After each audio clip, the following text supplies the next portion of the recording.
अस्सलाम वालेकुम अहबाब, ज़ैब सज़ीबी आपसे मुखातिब हूँ। मैं दो प्रोग्राम हज के वाले से कर चुकी हूँ। कराची पाकिस्तान से मेरा ताल्लुक़ है। आज मेरा मौजू है हज की इक़साम। हज तीन तरह का होता है, तीनों में फजलियत अफजलियत के लिहाज से तरतीब इस तरह से है: कुरान, तमता और फ़र्द। हज कुरान से मुराद वो हज है जिसमें हज और उम्रे की नियत एक साथ की जाती है, यानी एक एहराम से हज और उम्रा करना। और कुरान के मायने जमा करना है, यही अफजल भी है। पहले उम्रा करे फिर हज कुरान तमता से अफजल है। इसमें कुर्बानी करना वाजिब है। अगर कुर्बानी ना कर सके तो उसके बदले में 3 रोज़े 7वीं तारीख से अरफे के दिन तक उसी मकाम पर रखे और 7 रोज़े हज के बाद जहाँ चाहे रखे। ऐसे हाजी को क़ारन कहा जाता है। क़ारन कहा जाता है चूँकि कुरान है तो क़ारन बड़े काफ से, काफ बड़ा काफ अलिफ रे नून, ठीक है, क़ारन कहा जाता है। और हज तमता क्या है? ये दूसरी किस्म है हज की। इससे मुराद ऐसा हज है कि हाजी पहले एहराम बांध कर उम्रे के अरकान अदा करे, फिर हज के महीने में उम्रे का एहराम खोल कर या फिर बगैर खोले हज के अरकान पूरे करे। ऐसे हाजी को मुमता कहते हैं। ये वाज़ेह है कि उम्र भर में एक मरतबा उम्रा करना सुन्नत मुअक्कदा है। और हज फ़र्द है तीसरी किस्म हज की। इससे मुराद ऐसा हज है जिसमें उम्रा ना किया गया हो, सिर्फ हज ही किया गया हो। फ़र्द के मायने अकेला के हैं। इसमें कुर्बानी देना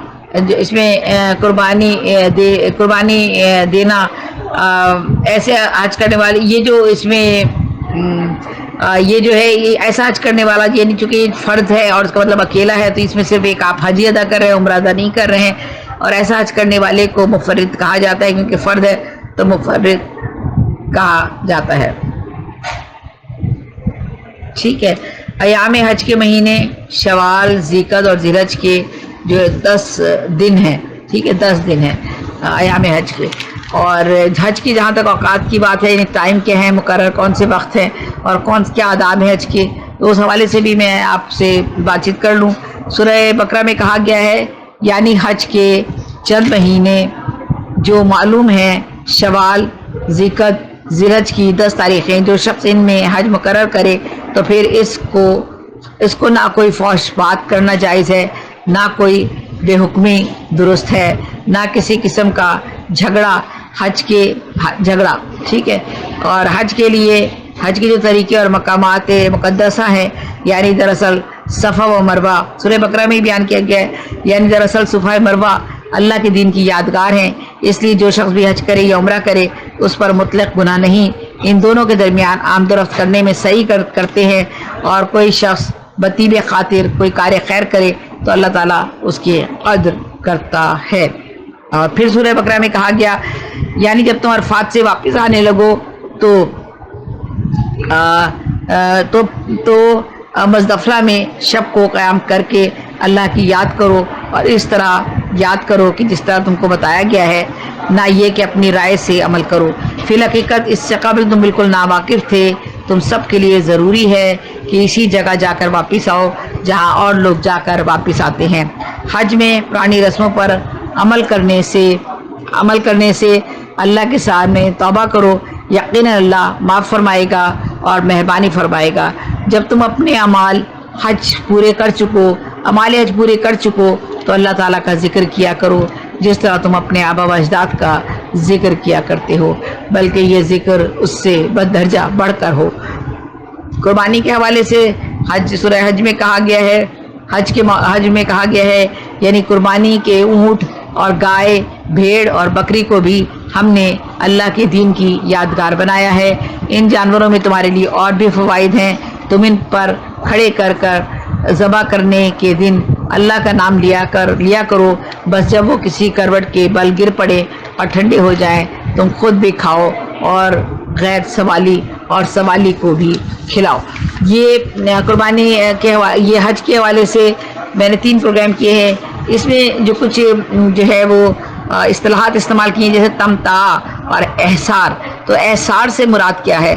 एहसार से मुराद एहराम बांधने के बाद किसी को कोई ऐसा उज़्र पेश आ जाए जिससे वो तवाफ़ या सही और वकूफ़ अरफात करने से आजिज़ हो जाए। तमता से मुराद है पहले उम्रे का एहराम बांधा जाए और मक्के में उम्रा अदा करके हज के लिए दूसरा एहराम बांधे। गोया एक सफ़र में 2 मरतबा एहराम बांधा जाता है तो उसे तमताज़ कहते हैं। और एसार से मुराद होती है कि एहराम बांधने के बाद अगर किसी को कोई उज़्र पेश आ जाए और जिसकी वजह से वो तवाफ़ या सही या वक़ूफ़ अरफ़ात करने से आजिज़ हो जाए तो फिर वो एसार कहलाता है।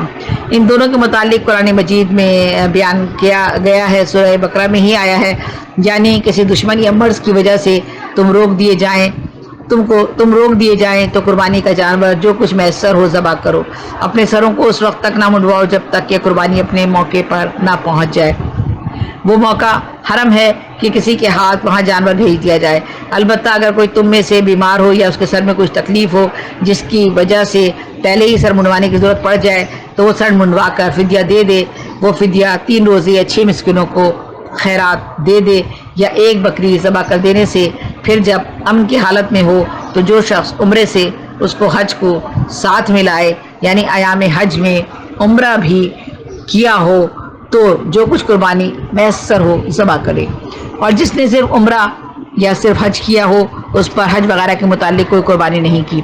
जिस शख्स को कुर्बानी का जानवर मैसर ना हो उसके ज़िम्मे 3 दिन के रोज़े हैं।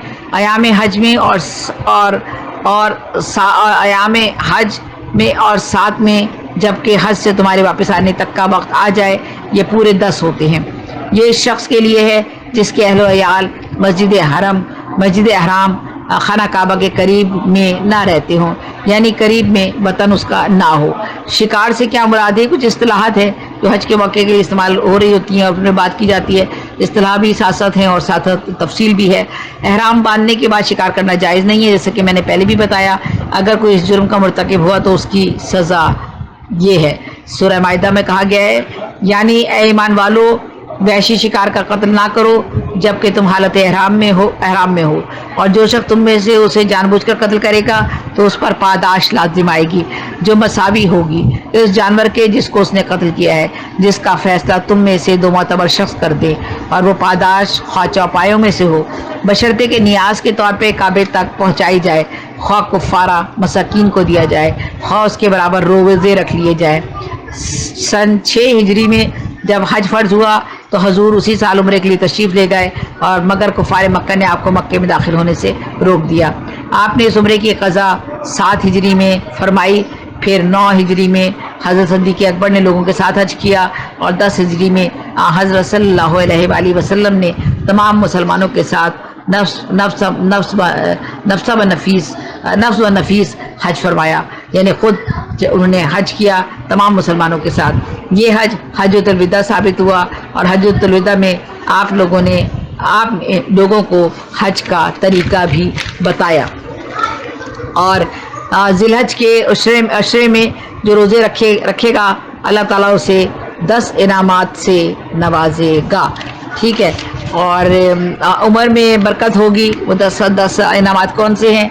आपकी उम्र में बरकत होगी, माल में तरक्की होगी, अहलो अयाल की हिफाजत रहेगी, गुनाहों की माफ़ी होगी, नेकियों में इजाफा होगा, सकरत में आसानी होगी, कब्र में रोशनी होगी, मैदान अमल में आपका वज़न जो है वो आपका पलड़े का भारी होगा, यानी मैदान अमल में आपका नेकियों का पलड़ा भारी होगा, अजाब के दर्जों से निजात मिलेगी, दर्जात आलिया में फरावानी होगी। और 3 अशरे कौन कौन से हैं? अल्लाह ताला ने साल में 3 अशरों को बड़ी फजीलत बख्शी है।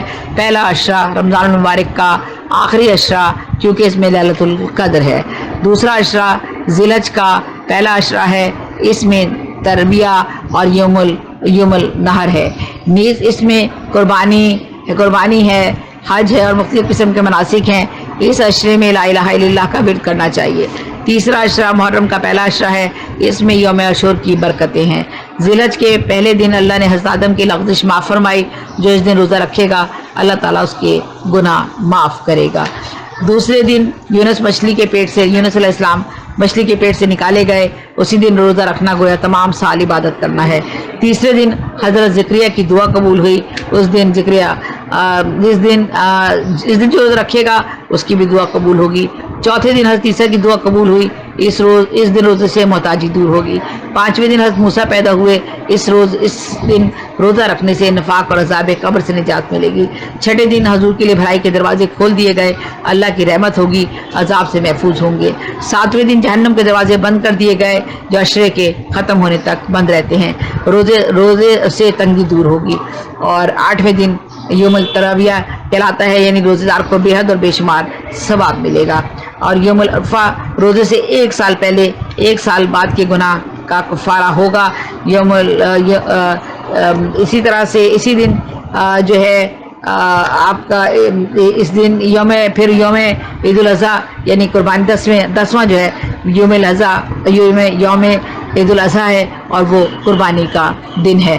تو یہ اللہ تعالیٰ نے 3 عشروں کی بڑی فضیلت جو ہے ان کی بخشی ہے، اور اس میں تینوں عشروں میں بتایا ہے کہ پہلا عشرہ جو رمضان مبارک کا ہے، اور پھر آخری عشرہ، اور پھر اس کے ساتھ ساتھ پھر دوسرا عشرہ، پھر تیسرا عشرہ، اور پھر سارے عشروں کے بارے میں بتاتے ہوئے ان کے جو ایام ہیں ان کے بارے میں بتایا ہے کہ ان کے دن ان ایام میں کون کون سے اہم واقعات ہوئے تھے، اور جب ان واقعات اللہ کی رحمتوں سے ان میں آسانیاں پیدا ہوئی تھیں تو ہمارے لیے بھی آسانی پیدا ہوگی۔ تو میں نے حج کے حوالے سے 3 پروگرام آپ کے ساتھ کیے ہیں، اور امید ہے کہ جو میں نے باتیں آپ تک پہنچائی ہیں وہ سہل انداز میں تھیں اور آسانی سے آپ تک پہنچ گئی ہوں گی۔ آخر میں آپ سے اجازت چاہوں گی، گلوبل رائٹر ایسوسی ایشن اٹلی کی شکر گزار ہوں کہ ان کے توسط سے یہ پروگرام آپ تک پہنچاتی ہوں۔ محمد نواز گلیانہ صاحب کا بھی شکریہ۔ اللہ تعالی ہم سب کو اپنے حفظ و امان میں رکھے۔ زیب نثار زیبی کو اجازت دیجیے۔ کراچی پاکستان سے اللہ حافظ، اللہ نگہبان، پاکستان زندہ باد۔